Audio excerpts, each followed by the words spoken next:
ओम श्री परमात्मने नमः। श्रीमद्भगवद्गीता अथ प्रथम अध्याय अर्जुन विषाद योग। धृतराष्ट्रवाच धर्मक्षेत्रे कुरुक्षेत्रे समवेताजुस्तव मामकाः पाण्डवश्चैव किमर्थवर्त संजय। संजयवाच दुष्टतु पाण्डवानीकं गूढरोजधनास्तदा आचार्यमुपसंगम्य राजा वचनमब्रवीत् पश्यतां पाण्डुपुत्राणामाचार्यमहतिचमुं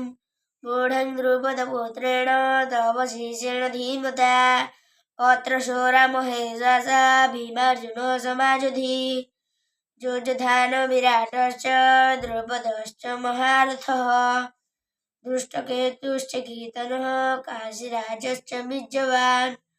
पुरुजित् कुन्ती भोजश्च शैवश्च नरपुङ्गवः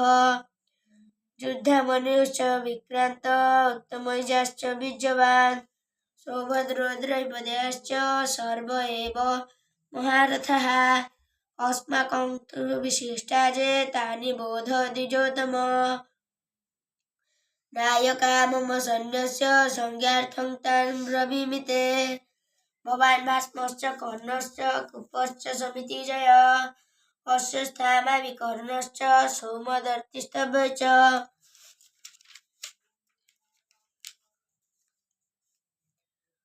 अन्ये च बहवः शूरा मदर्थे त्वक्तजीविदः नानाशस्त्रप्रहारिणः सर्वयुद्धविशारदाः अपजातं तदस्माकं बलं भीष्माभिरक्षितम् पर्याप्तं तदमेतेषां बलं भीमाभिरक्षितम् अयनेषु च सर्वेषु यथाभागमवस्थिता भीष्ममेवाभिरक्षन्तु भवन्तः सर्व एव हि तस्य सञ्जनयन्नः कुरुवृद्धपितामहः सिंहनादं विनोद्यच्छै शङ्खं दद्मो प्रतापवान् ततः शङ्खाश्च भोजश्च प्रणवानकगोमुखाः सहसैवाभ्यो हन्यन्त सशब्दस्तु मूलभवत् ततः शङ्खश्च युक्ते महति स्यन्दनस्थितै माधवः पाण्डवश्चैव दिव्यशङ्खैः प्रदत्मतुः पाञ्चजन्य हृषीकेशो देवदत्त धनञ्जय पुण्ड्रं दद्मो महाशङ्खं भीमकर्मा वृकोदरम् अनन्तविजयं राजा कुन्तीपुत्रो युधिष्ठिरः नकुलः सहदेवश्च सुघोषमणिपुष्पकैः काश्यश्च परमेश्वरः शिखण्डी च महारथः धृष्टद्युम्नो विराटश्च सात्यकीश्चापराजितः द्रुपदो द्रौपद्याश्च सर्वशः पृथिवीपते सौभद्रश्च महाबाहु शङ्खं दद्मु पृथक् पृथक् सघोषधृतराष्ट्राणां हृदयानि व्यदारयत् नभश्च पृथिवीं शैवस्तुमूलो व्यनुनादन अथ व्यवस्थितान् दृष्ट्वा धार्तराष्ट्रान् कपिध्वजः प्रवृत्ते शस्त्रसम्पाते धनुरुद्यम्य पाण्डवः हृषीकेशं तदा वाक्यमिदमाह महीपते अर्जुनोवाच सेनयोरुभयोर्मध्ये रथं स्थापयाम्यच्युत यावदेतान्निरीक्षेऽहं योद्धुकामानवस्थितान् कैर्मया सह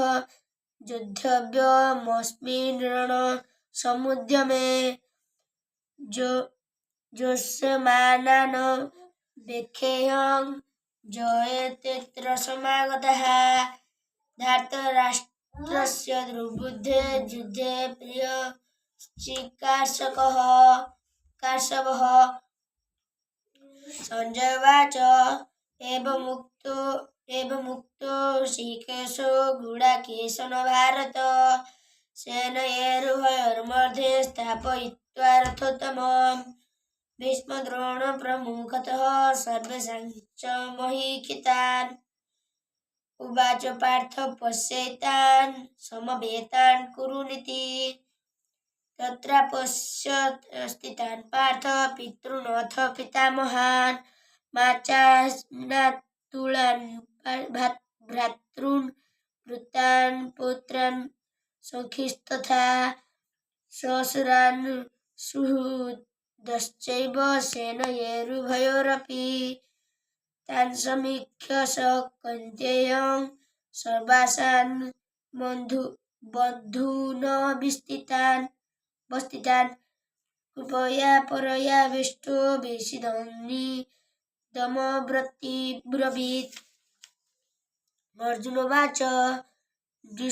दुष्टेमंसजनं कृष्ण जुजुस्तवं समुपस्थितं सीदन्ति मम ग्राह्यर्ति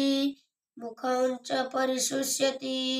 वेपथुश्च शरीरे मे रोहश्च जायते गाण्डीवंशस्य ते हस्ता स्वचैव परिदह्यते न च शक्नुम्य